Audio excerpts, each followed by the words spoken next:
make a video on my first impressions of full self-drive v12.3.4. I haven't done much with it yet. Just got it yesterday, so there's that. I don't get what people are ranting and raving about though. Like, I guess obviously I need to use it more. I've already used it on a route I've previously done, and it basically did the exact same things though. It still kind of bounces back and forth between the lane lines, and it doesn't follow the speed you have set. It'll either go slow, or it just straight up won't slow down when you tell it to.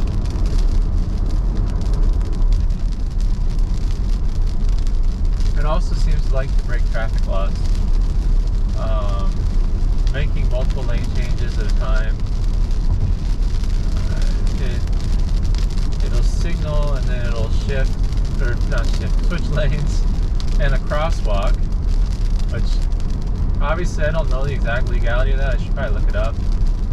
But so far, initially, everything I've seen it do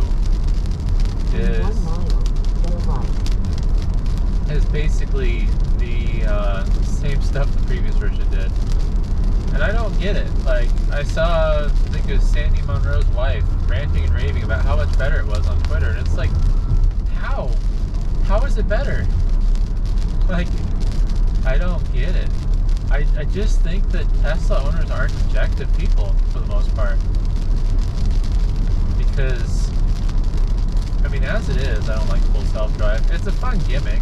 It does some cool things. But like right now, the speed limit's 60. I'm doing 57. Not quite at my following distance yet, but I don't know, and the car just sped up.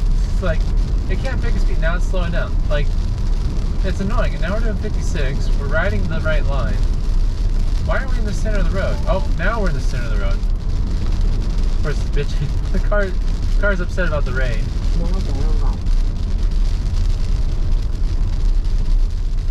This video is not the best example. In the video, I thought about recording video of me driving to the post office last night, but it was rainy there too, so it's like, yeah, I want to give it a fair shot.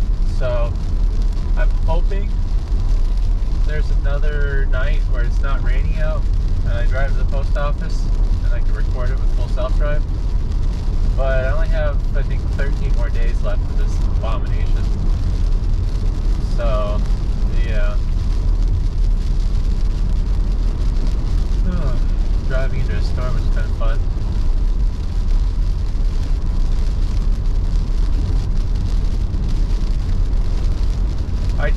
I find full self-drive extremely frustrating. And I'm going to make a better, like, dedicated video on it, but I don't get it. Like, the only people that I can see that like it are just already terrible drivers. And I guess, you know, if you're a terrible driver and your car drives terrible, of course you're going to be impressed. Granted, I mean, I'm a terrible driver in my own way, but I'm a terrible driver in more of a cautious way, so, you know, people whine, oh, you're in the left lane. Well, you don't know how people drive in this area. Like, the highway we just went down at the beginning of the video, people constantly drive in the left lane. I'm passing people that are going 50 in the left lane while I'm in the right lane doing 60. Like, I don't know. I don't get the rage that people have. Granted, I mean, I don't have to be anywhere at a specific time for the most part. And, like, yeah, it's annoying when people drive slow, but if they're doing the speed limit, what are you complaining about? Oh, but yeah, I just think at this point, like, the only thing that makes sense to me is the people that like full self-drive are just bad drivers. Because I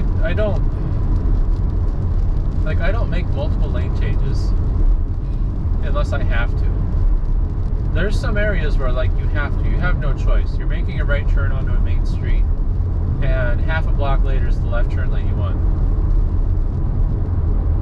Like, I guess if there's absolutely no traffic, yeah, there's been times where I do it properly and I turn into the correct lane and then I signal to get over and then I go over into the left turn lane. But there are some situations where you have no choice, but most of the time what I've seen with full self-drive is it will just, oh, well, I need over 4 lanes, so I'm just going to go over 4 lanes.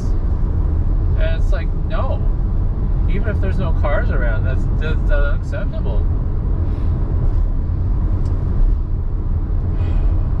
But, yeah, I don't know.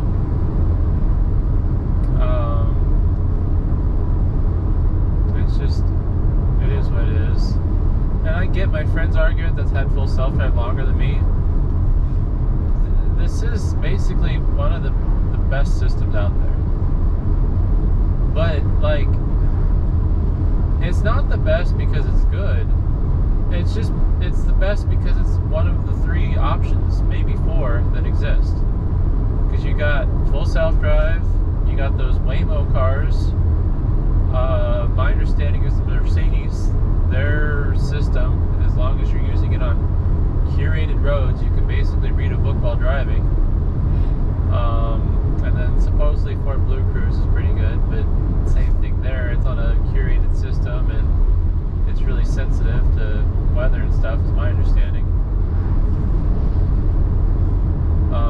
So it's like, it's the best, but it's not that great. You know, it's like comparing the best, that was nice lighting. the best AI garbage we have right now. Oh, this AI thing can make a video of Will Smith eating spaghetti, and he has 12 fingers on each hand, and his mouth is moving more than the spaghetti is.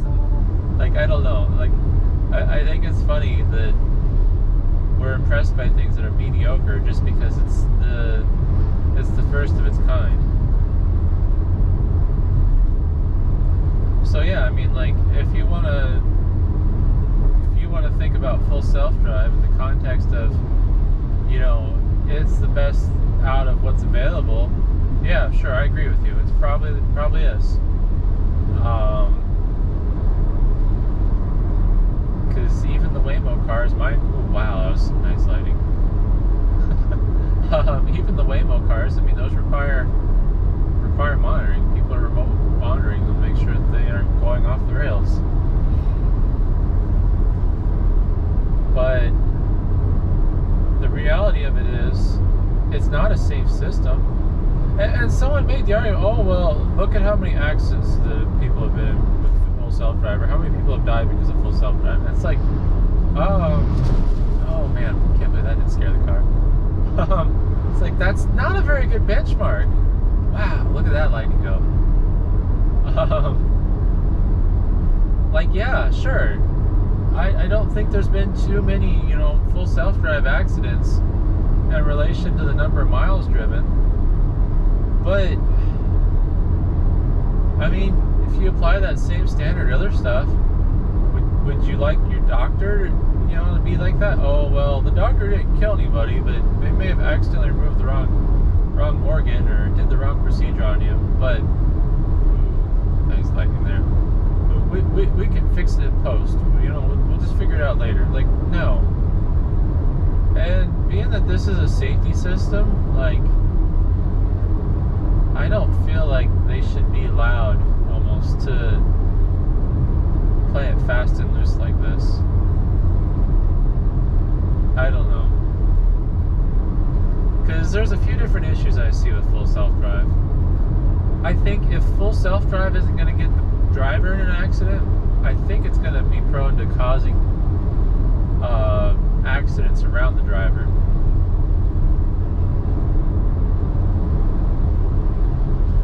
And I think a lot of it's just because of the erratic behavior. Plus then, depending on who you are as a driver, like me, when I'm using full self-drive, instead of paying attention to the road, now I'm worrying about, alright, what's the car going to do? What's the car going to do right here? Is it going to slow down? Is it going to freak out because of these trade signals that aren't even active? That did finally slow down, which is annoying. But, like, what stupid thing is full self-drive going to do? So now I'm spending more time worrying about what my stupid car is going to do versus what's going on around me, what safety hazards are around me. And I don't know, I don't like it. Autopilot's different though. I mean, autopilot's predictable. And the other argument I've gotten is, oh, well, it's AI, what do you expect? You know, what it's not going to be predictable and it's going to hallucinate sometimes. It's like, no, this is a safety system. I don't want a car that may or may not do something stupid that gets me or somebody else injured. And it has yet to happen, but I haven't put a lot of miles on full self-drive either, like, especially compared to autopilot, because I mean, I use autopilot everywhere. I don't care where I am, in town, on the highway. Like, if I can use it, I'm going to use it, because, to be honest, autopilot does a better job staying between the lines than I do, especially in this car. But I don't know, that's a whole nother rant. I don't like manual driving my Tesla on the highway, and I don't think I've done a video on this. What's going on here? Oh, alright, I need to be manual driving. They got into the ditch because of hail on the road. It's like, what's all this white crap? It's not snow. Oh man. Well, so that's I'll try full self-drive, didn't see the white stuff on the road. I don't know how that works.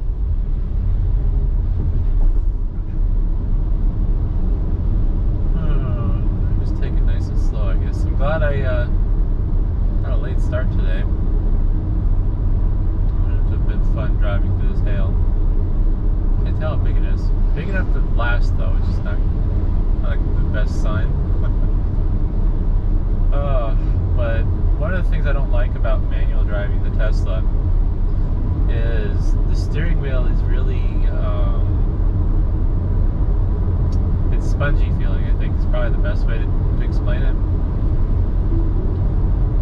And that's coming from a person who's used to having a traditional vehicle with rack and pinion steering, power steering pump, direct connection for the steering wheel to the steering assemblies. Granted, the Y is not steer by wire, but one of the theories I have is the motors that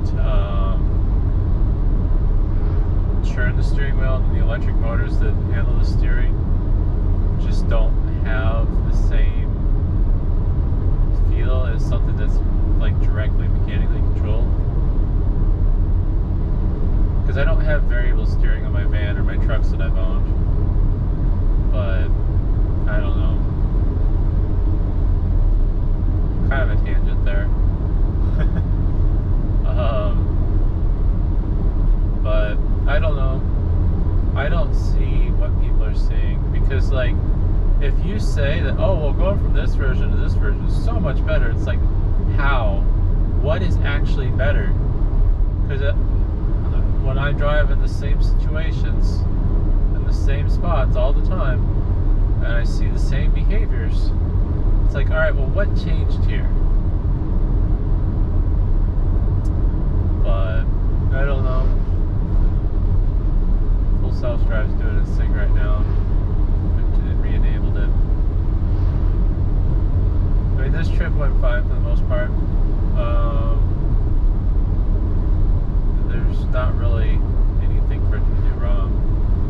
Full self-drive does great when driving in straight lines. It's just, once you start having to actually navigate new turns and stuff, it's terrible in my opinion. It breaks too many traffic laws for my comfort. And it's kind of ironic me saying that, because most of the time when I'm testing it, while I've had it, just to see what it do in different situations, I'm doing it at night when there's no cars around. So if it does anything sketchy around a police officer, like, I'm gonna get a ticket because of this stupid system. But there's also the argument that it does less illegal stuff if there's lots of cars around, but I don't feel like that should be a very good argument.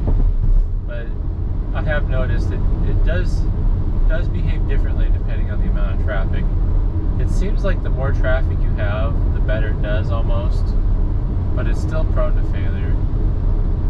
So, I don't know. Turn left onto West 2nd Street.